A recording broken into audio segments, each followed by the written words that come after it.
Hi ಎಲ್ಲರಿಗೂ ನಮಸ್ಕಾರ. Welcome back to my YouTube channel. ಸ್ನೇಹಿತರೆ, ನಾವಿವತ್ತು ನಿಮಗೆ ಒಂದು ಇನ್ಫಾರ್ಮೇಶನ್ ಕೊಡೋಕೆ ಅಂತ ಬಂದಿದ್ದೀವಿ. ಯಾವುದಪ್ಪ ಅಂತ ಹೇಳಿದ್ರೆ ಅದು ಕುರಿ ಶೆಡ್ಡಿನ ಬಗ್ಗೆ.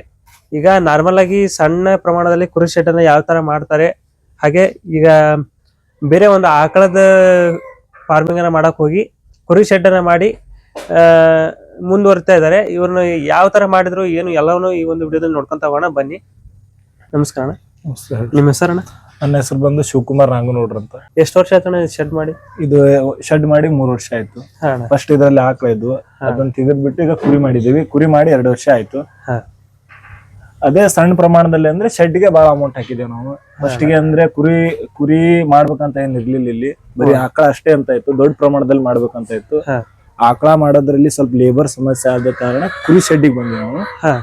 ಇದ್ರ ಖರ್ಚು ಬಾಳ ಏನಂದ್ರೆ ಶೆಡ್ಡಿಂದ ಅಷ್ಟೇ ದೊಡ್ಡ ಅಮೌಂಟ್ ಅಂದ್ರೆ ಒಂದ್ 6 ಲಕ್ಷ ಬಂದಿದೆ. ಉಳಿದಿದ್ದೆಲ್ಲ ಸಣ್ಣ ಪ್ರಮಾಣ ಅಂದ್ರೆ ಕುರಿ ತಂದ ಮೇಲೆ ಒಂದ್ 2 ಲಕ್ಷ ರೂಪಾಯಿ ಖರ್ಚು ಮಾಡ್ಕೊಂಡು ಈ ತರ ಮಾಡಿದ್ದೇವೆ.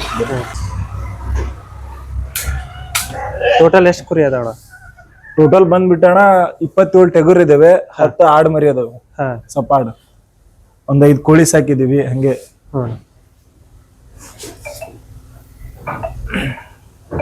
ಮೇಂಟೈನ್ ಎಲ್ಲ ಹೆಂಗ್ ಮಾಡ್ತೀರಣ್ಣ? ಮೇಂಟೈನ್ ಅಂದ್ರಣ 2 ಟೈಮ್ ಕಾಳು ಹಾಕ್ತಿವಿ ಇದಕ್ಕೆ. ಕುರಿಗೆ ಅಂದ್ರೆ ಹಾಲ್ ಎಲ್ಲಕ್ಕೂ 2 ಟೈಮ್ ಕಾಳು. ಅದು ತೂಕ ಎಷ್ಟೈತಿ ನೋಡಿ ಕನ್ಸಿಡರ್ ಮಾಡ್ತೇವೆ ಕಾಳೆ ಹಾಕ್ಬೇಕು. ಕುರಿ ತೂಕ ಎಷ್ಟಿದೆ ಅದ್ರ ಕನ್ಸಿಡರ್ ಮಿನಿಮಮ್.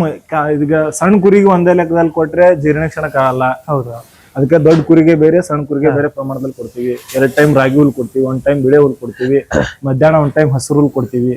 ಈ ಟೈಪ್ ಮಾಡ್ಕೊಂಡ್ ಹೊಂಟೇವಿ. ಇವ್ ಯಾವ್ಯಾವ ತಳಿ ಅದಾವ ಕುರಿ? ಇವೆಲ್ಲಾ ನಮ್ ಸೈಡಿನ ಹಾವೇರಿ ಒಂದೇ ತಳಿ. ಕರಿ ಎಳಗ 1, 2, 3 ಇದೆ. ಉಳ್ಕಿದ್ವೆಲ್ಲ ಕರಿ ಮರಿನೇ ಟಗರ್ ಮರಿ ಇದಾವೆ. ಬಿಟ್ರೆ ಮತ್ತೆ ಯಾವೆಲ್ಲ ಸಪಾಡ್ ಎಲ್ಲಾ ಮಿಕ್ಸ್ ಇವೆ. ಅವು ಇವು ಅಂತ ಏನಲ್ಲ, ಟೋಟಲಿ ಮಿಕ್ಸ್. ಈಗ ಇವು ಕುರಿ ರೇಟ್ ಎಷ್ಟಿದಾವ?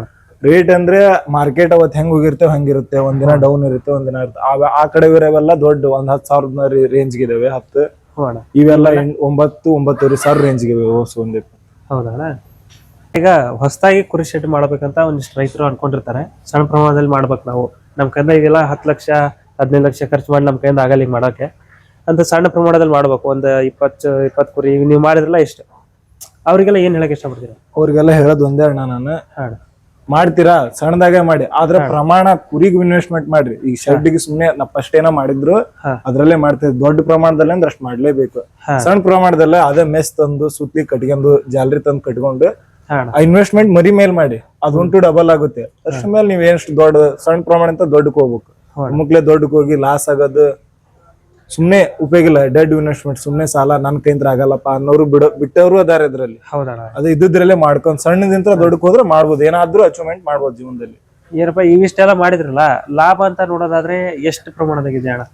ಅಣ್ಣ ಇದ್ರ ಲಾಭ ಅಂತ ಅಂದ್ರೆ ನಾವು ಕೊಟ್ಟದ ಅಮೌಂಟ್ ನಮ್ಗ್ ಬಿಟ್ಟು ಹೆಚ್ಚು ಕಡಿಮೆ 20% 30% ಅಂದ್ರೆ ಲಾಭ ಆಗುತ್ತೆ. ನಷ್ಟ ಅಂತೂ ಇಲ್ಲ. ಈಗ ಇವ್ರ ಕಡೆ ಹೋಗಿ 10-15 ಸಾವಿರ ದುಡಿಯೋ ಬದ್ಲಿ ಇದನ್ನೇ ಸ್ವಲ್ಪ ಸಣ್ಣ ಪ್ರಮಾಣದಲ್ಲಿ ಮಾಡ್ಕೊಂತ ದೊಡ್ಡ ಪ್ರಮಾಣ ಯಾರಂತ ಕೈ ಚಾಚೋದಿರಂಗಿಲ್ಲ. ಓನ್ ಬಿಸ್ನೆಸ್ ಮಾಡ್ಬೋದು ಅಂತ ಹೇಳ್ಬೋದು. ಅಷ್ಟ್ ಬಿಟ್ರೆ ಇದರಿಂದ ಒಳ್ಳೆ ಲಾಭ ಏನಿಲ್ಲ. ಯಾವ ತರ ಈಗ ಕನ್ಸಿಡರ್ ಮಾಡ್ತೀರಣ್ಣ? ಈಗ ತಿಂಗಳಿಗೆ ಅಮೌಂಟ್ ಕನ್ಸಿಡರ್ ಮಾಡ್ತೀರಾ? ಯಾವ ತರ ಇದು ಕನ್ಸಿಡರ್ ಅಂದ್ರೆ ಈಗ ಟೋಟಲ್ ಅಮೌಂಟ್ ಒಂದ್ 10 ಮರಿ ತಂದಿವಿ ಅಂದ್ರೆ 1 ಲಕ್ಷ ಹೋಗಿರ್ತ. ನೆಕ್ಸ್ಟ್ ಒಂದ್ 6-7 ತಿಂಗಳ ಬಿಟ್ಟು ಮಾರಿದ್ರೆ 1 ಲಕ್ಷದ ಮೇಲೆ ಅಂತ ಮಾರೇ ಮರ್ತ. ಒಂದ್ ಲಾಸ್ ಅಂತ್ರಿ ನಮ್ಮ ಅಮೌಂಟ್ ಹಾಕಿದ್ ಬಿಟ್ಟು ನಾವ್ ಫುಡ್ ಹಾಕಿದ್ ಬಿಟ್ಟು ಹೆಚ್ಚು ಕಡಿಮೆ ಉಳಿತೆ. ಲಾಸ್ ಅಂತ್ರಿ ಇಲ್ಲ ಇದ್ರಲ್ಲಿ. ಅದೇನು ಬಟ್ ಬೇಕ್ರಿ ನೋಡ್ಕೋಬೇಕು. ಕುರಿದು ನೀವ್ ತಿನ್ನತ್ತಾ ಇಲ್ಲ ಅದನ್ನೊಂದ್ ನೋಡ್ಕೊಂಡು ಮಾಡಿದ್ರೆ ಮುಗೀತು, ಚೆನ್ನಾಗಿರುತ್ತೆ. ಇವೆಲ್ಲ ಟ್ರೈನ್ ಇದು ಬಳಸಿಲ್ಲ? ಇದು ಹೈಡ್ರೋಪೋನಿಕ್ ತಂದಿದ್ವಿ. 1 ಟೈಮ್ ತೆಗಿದ್ವಿ. ಇದಕ್ಕೆ ಬೆಳಕು ಗಾಳಿ ಮೇನ್ ಬೇಕು. ನಮ್ದು ಸ್ವಲ್ಪ ಪೂರ್ತಿ ಪ್ಯಾಕ್ ಮಾಡಿದ್ರೆ ಮಳೆ ನೀರ್ ಹೊರಗ್ ಬರುತ್ತೆ ಅಂತ ಸ್ವಲ್ಪ ಇದಾಗೈತೆ, ಡಿಲೇ ಆಗೈತೆ. ಮತ್ತೆ ಇನ್ನು ಇಂಪ್ರೂವ್ಮೆಂಟ್ ಮಾಡ್ತೀವಿ, ಮತ್ತೆ ಇದನ್ನೇ ಮುಂದುವರಿಸ್ತೇವೆ ನಾವು. ಹೌದಣ್ಣ. ಮತ್ತೇನ್ರಿ ಹೇಳ್ಬಿಟ್ಟು ಅಣ್ಣ ನೀವು ಮಾಡಿದ ಪ್ರಕಾರ? ಇದಕ್ಕೆ ಅಂದ್ರೆ ಶೆಡ್ ಬಿಟ್ಟೆ ಇದಕ್ಕೆ 1 ಲಕ್ಷ ರೂಪಾಯಿ ಖರ್ಚಾಗುತ್ತೆ. ಯಾಕಂದ್ರೆ ಹೆವಿ ಬಳಸಿ ನಾವು ಲೋಕಲ್ ಎಂದ ಬಳಸಿಲ್ಲ. ಎನಿ ಟೈಮ್ ಲೋಕಲ್ ಬಳಸಿದ್ರೆ ಆಗುತ್ತೆ. ಜಂಗ್ ಹಿಡಿಯೋದು ಅದಾಗುತ್ತೆ. ಕುರಿ ಆದ್ರೆ ನೆಕ್ಕಿದ್ರೆ ಏನಾದ್ರು ಪ್ರಾಬ್ಲಮ್ ಆಗುತ್ತೆ ಅಂತ GI ತಂದೆ ಹಾಕಿದೀವಿ ನಾವು. ಸ್ವಲ್ಪ ಕ್ವಾಲಿಟಿನ ಹಾಕಿ ಒನ್ ಟೈಮ್ ಮಾಡೋದೊಂದು ಕ್ವಾಲಿಟಿನ ಹಾಕ್ಬೇಕು. ಪದೇ ತೆಗಿಯೋದು ಹಾಕೋದು ಆಗ್ಬಾರ್ದು. ಅದಕ್ಕೆ ಸ್ವಲ್ಪ ಕ್ವಾಲಿಟಿನ ಹಾಕಿವಿ. ಅಮೌಂಟ್ ಸ್ವಲ್ಪ ಕಾಸ್ಟ್ಲಿ ಆಗಿದೆ ಅಷ್ಟೇ. ನಿಮಗೆ ಅನುಭವ ಇದ ಫಸ್ಟ್ ಅನುಭವನೇ ಎಕ್ಸ್ಪೀರಿಯನ್ಸ್? 1-2 ವರ್ಷ ಎಕ್ಸ್ಪೀರಿಯನ್ಸ್ ಇದೆ. ಮನೆಯಲ್ಲಿ ಸಣ್ಣದಿಂದ ಸಾಕಿ ನಾವು ಒಮ್ಮಕ್ಲೆ ದೊಡ್ಡ ಬಂದಿಲ್ಲ. ಮನೆಯಲ್ಲಿ ಸಾಕಿ ಅನುಭವ ಇದೆ. ಅದಕ್ಕೆ ಇನ್ನು ಇದಕ್ಕೆ ಡೆವಲಪ್ಮೆಂಟ್ ಮಾಡಿದ್ ನಾವು. ಈಗ ಒಂದ್ ವೇಳೆ ಕುರಿಗಳಿಗೆ ಏನಾರ ಒಂದ್ ಸ್ವಲ್ಪ ಆರಾಮಿಲ್ದಂಗ ಆಗೋದು ಈ ತರ ರೋಗಗಳು ಏನಾರ ಬಂದಿರ್ತಾವ, ಇದು ಮೊದ್ಲೇ ಮಾತೇನಂದ್ರೆ ಇದ್ರ ಸಜೆಷನ್ ಇದಕ್ಕೆ ಏನಾದ್ರು ಬಂದ್ರೆ ಮೇವ್ ತಿನ್ನಲ್ಲ, ಸುಮ್ನೆ ನಿಲ್ಲುತ್ತೆ ಅಂತ ಅಬ್ಸರ್ವ್ ಮಾಡಿ ಡಾಕ್ಟರ್ ನಿಮ್ ಹತ್ರ ಇರೋ ಡಾಕ್ಟರ್ ಸಜೆಷನ್ ತಗೊಂಡು ಏನ್ ಅವ್ರು ಹೇಳ್ತಾರೆ ಮೆಡಿಸಿನ್ ಹಾಕ್ತಾರೆ, ಅವ್ರು ಕರೆಸ್ಬೇಕು. ನಾವು ಓನ್ ಆಗಿ ಮಾಡಕ್ ಹೋಗ್ಬಾರ್ದು, ಬಟ್ ಸಜೆಷನ್ ಇರ್ಬೇಕು ಏನಾದ್ರು ಮಾಡಕ್ ಹೋದ್ರೆ. ಇವು ಹುಲ್ಲು ಏನ್ ಕಾಣ್ತಾ ಇದೆಯಲ್ಲ, ಇದು ಆಕಳೆ ಹಾಕತ್ತಲ್ಲ, ಆಕಳಿಗೆ ಹಾಕ್ಬೋದಣ್ಣ, ಕುರಿಗೆ ಹಾಕ್ಬೋದು, ಎಲ್ಲದಕ್ಕೂ ಬರುತ್ತೆ. ಇದ್ರ ಬೀಜ ಸಿಗ್ತಾವಲ್ಲ ಅಣ್ಣ? ಆಗ್ರೋದ್ ಹತ್ರ, ಆಗ್ರೋದ್ ಕೃಷಿ ಕೇಂದ್ರದಾಗ ಹೋದ್ರೆ ಸಿಗ್ತಾವ. ಹೆಂಗ್ ಸಿಗ್ತಾವಣ್ಣ ಬೀಜ ಅಣ್ಣ? ಏನ್ ಕಾಸ್ಟ್ಲಿ ಇಲ್ಲ. 1 kgಗೆ 400 500 ರೂಪಾಯಿ ಇರ್ಬೋದು. ಒನ್ ಟೈಮ್ ಹಾಕಿದ್ರೆ ಏನಿಲ್ಲ ಅಂದ್ರೆ 2 ರಿಂದ 3 ವರ್ಷ ಬರುತ್ತೆ. ಇದು ಹುಲ್ಲು ಎಷ್ಟ್ ದಿನ ಬರ್ತೈತಣ್ಣ, ಎಷ್ಟ್ ತಿಂಗಳು ಬರ್ತೈತೆ ಅಣ್ಣ? 45 ದಿನಕ್ಕಂದ್ರೆ ಮಿನಿಮಮ್ ಕಟಾವ್ ಬರ್ತೈತಿ. ಬೀಜ ಹಾಕಿ 45 ದಿನಕ್ಕೆ ಬರುತ್ತೆ ಕಟಾವ್. ಆಮೇಲೆ ಎಷ್ಟ್ ಸರಿ ಯೂಸ್ ಮಾಡ್ಬೋದಣ್ಣ ನೀವು?